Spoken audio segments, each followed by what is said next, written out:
নমস্কার সকলকে, good morning. কেমন আছেন সবাই? আশা করছি সবাই খুব ভালো আছেন। আমি কেয়ার অ্যান্ড রিলিফের আবারও একটি নতুন ব্লগ নিয়ে আপনাদের সামনে চলে এসেছি।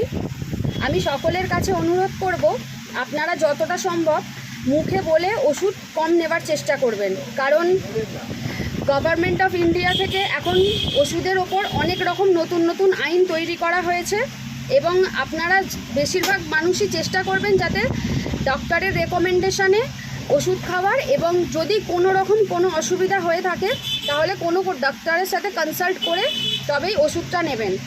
আমরা তো সবসময় আপনাদের সাহায্য করবার জন্য রয়েছি, কিন্তু মুখে বলে ওষুধ খাওয়াটা চেষ্টা করবেন যাতে যতটা সম্ভব অ্যাভয়েড করা যায়।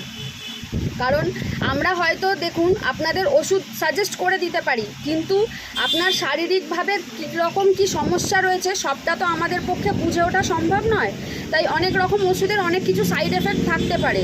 তাই আপনারা যতটা সম্ভব চেষ্টা করবেন কোনো ডাক্তারের রেকমেন্ডেশনে ওষুধ খাওয়ার, এবং এছাড়া যদি কোনো অসুবিধা হয়ে থাকে বা কোনো ওষুধ আপনারা বুঝতে পারছেন না, অবশ্যই আমাদের কাছে আসবেন, আমরা সাহায্য করব, এবং যদি কোনো কিছু বুঝতে অসুবিধা হয় সেটা আমরা ভালো করে আপনাদের বুঝিয়ে দেবো। আমাদের সবসময় ডাক্তার অ্যাভেলেবেল থাকে। আপনারা যদি কোনো কিছু জানতে চান আমরা অবশ্যই ডাক্তারের সাথে কনসাল্ট করে দিতে পারি, এবং আপনাদের সাহায্য করার জন্য সবসময় 24x7 আমরা অ্যাভেলেবেল রয়েছি। ধন্যবাদ।